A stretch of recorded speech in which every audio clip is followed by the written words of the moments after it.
श्रावस्ती जिला मुख्यालय दीवानी न्यायालय परिसर में किया गया बृहद वृक्षारोपण।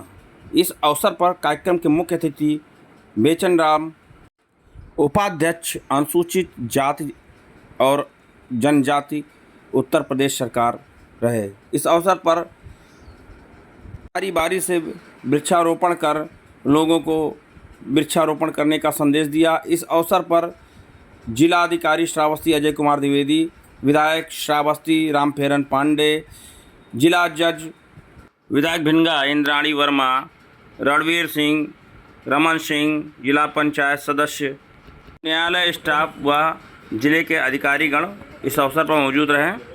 सभी ने एकरूपता के साथ वृक्षारोपण किया और लोगों से वृक्ष लगाने की अपील भी की गई। जैसा कि लाइव तस्वीरों में आपको दिखाना चाहेंगे कि बारी बारी से वृक्षारोपण किया जा रहा है। तो खबरों को देखने के लिए चैनल को सब्सक्राइब करें, साथ में बेल आइकन दबाइए। सुनते हैं अतिथियों से ना है वृक्षारोपण के अवसर पर।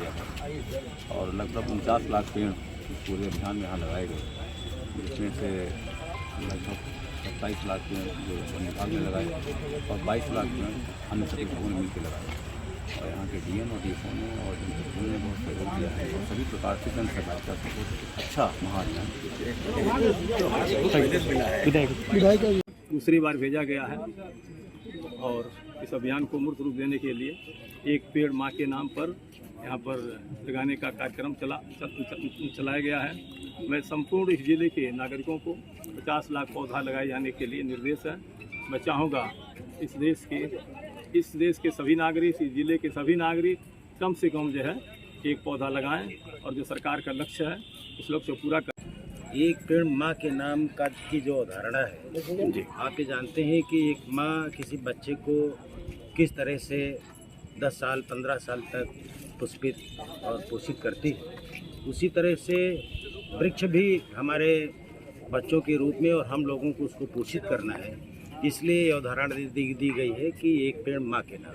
एक चीज़। दूसरा, आप कल्पना करिए किसी देश में जहाँ पर चाहे गांव हो, चाहे गली हो, चाहे रोड हो, अगर हरे भरे पेड़ लगे हुए हों जिससे प्राकृतिक और वो सुविधाएं हमें मिलती हैं जो चिकित्सा के रूप में होती है। दूसरी चीज़, आप ये निश्चित मानिए कि जैसे कि अभी विधायक जी ने बताया कि ऑक्सीजन मिलता है, ये सारी ये मेडिसिन है, तो प्रकृति हमें सारी चीज़ें अपने आप से उपलब्ध कराती है।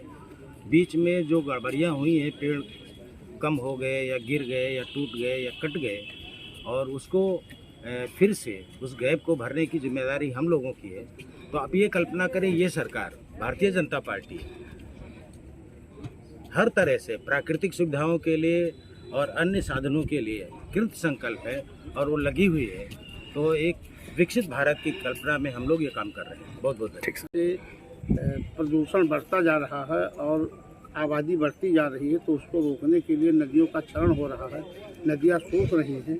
तो इसलिए सरकार ने लक्ष्य बनाया है कि हम नदी के तट पर, झील पर, तालाब पर, गांव में, मेड़ पर, सुरक्षित जगहों पर वृक्षारोपण करके और उससे ऑक्सीजन प्राप्त करके, और जहाँ पे नदियों के किनारे वृक्ष लगेगा वहाँ पे नदियों का कटान नहीं होगा और दूसरा, नदी में पानी कम नहीं होगा।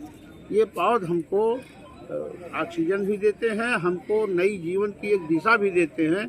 इसलिए एक पौध माँ के नाम, जिस तरीके से माँ अपने बच्चों की रक्षा करती है, उसी तरीके से अगर हम उस पौध को लगा करके और उसकी रक्षा कर लेंगे तो उससे बहुत कुछ लाभ हमारे होंगे। अब तो सारी चीज़ बदल चुकी है, नहीं तो ईंधन भी मिलता था वृक्षों से, ठंडी में हम लोग उसका सेवन भी करते थे, उस पर भोजन भी बनता था। यहाँ से एक पेड़ माँ के नाम का जो अभियान है उसके अंतर्गत आज सभी जनपद के माननीय जनप्रतिनिधियों और वरिष्ठ अधिकारियों ने यहाँ पे पौधे का रोपण किया है। और हम उम्मीद करते हैं कि हमारे जो सारे वृक्ष हैं वो सर्वाइव करेंगे और हमारा जो सर्वाइवल रेट है 97% से ऊपर है। तो इस प्रकार की जो मुहिम चल रही है उससे हम उम्मीद करते हैं कि जनपद में जो ट्री कवर है, फॉरेस्ट कवर है, वो और बढ़ेगा। लोगों से क्या अपील करेंगे वृक्षों को लगाने? मैं सभी जनपद वासियों से अपील करूंगा कि माननीय मुख्यमंत्री जी ने जो नारा दिया है एक पेड़ माँ के नाम, उसको सभी अपनाएं और अपने माता जी को समर्पित करते हुए एक पेड़ अवश्य जो है लगाएं। जन जीवन केवल वृक्षारोपण ऑक्सीजन पर आधारित है। इस महाअभियान को मैं अपनी तरफ से बहुत